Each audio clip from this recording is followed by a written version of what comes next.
ఒక శ్రమే నీ జీవితంలోనికి వస్తే దేవుడు చూడకుండా, దేవునికి తెలియకుండానే వచ్చేస్తుందా? 3 రకాలుగా శ్రమలు వస్తాయి. ఒకటి, నీ బుద్ధితో నువ్వు తెచ్చుకుంటావు తప్పుడు పనులు చేసి. 2, నిన్ను నిరూపించడానికి, నిన్ను గొప్ప చేసి బంగారంగా మార్చడానికి దేవుడు శ్రమలు అనుమతిస్తాడు. ఓకే. 3వది, నీ చుట్టుండే వారి వల్ల కూడా నీకు శ్రమలు వస్తాయి, బాధలు వస్తాయి. నువ్వు ఎంత బాగున్నా నీ చుట్టుండే నీ ఫ్యామిలీయో, బంధువులో, స్నేహితులు ఎవరి వల్లనే శ్రమలు వస్తాయి.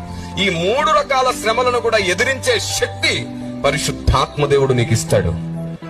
ఆమేన్. ఎట్లాగిస్తాడంటే, నీవు తెలివి తక్కువగా శ్రమల్లో పడ్డా అది నీకు అనుభవంగా మార్చి నీకు శక్తిగా ఇస్తాడు. మొదటి విషయం. 2వది, దేవుడు గాని శ్రమలు అనుమతించాడు అంటే నువ్వు అదృష్టవంతుడివే, ఎందుకంటే నీ అంతస్తు పెంచబోతున్నాడు.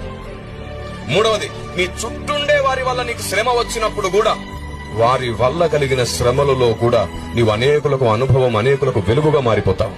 Praise the lord. అక్కడ నీ ప్రేమ పరీక్షించబడుతుంది, అక్కడ నీ ఓర్పు పరీక్షించబడుతుంది, అక్కడ నీ సహనం పరీక్షించబడుతుంది. మనం ఏం చేస్తాం తెలుసా? శ్రమ రాగానే తొలగించు ప్రభువా అని ప్రార్థిస్తాం. తప్పు ప్రార్థన. కీడు నుండి తప్పించు ప్రభువా అని అడగండి. కీడు అంటే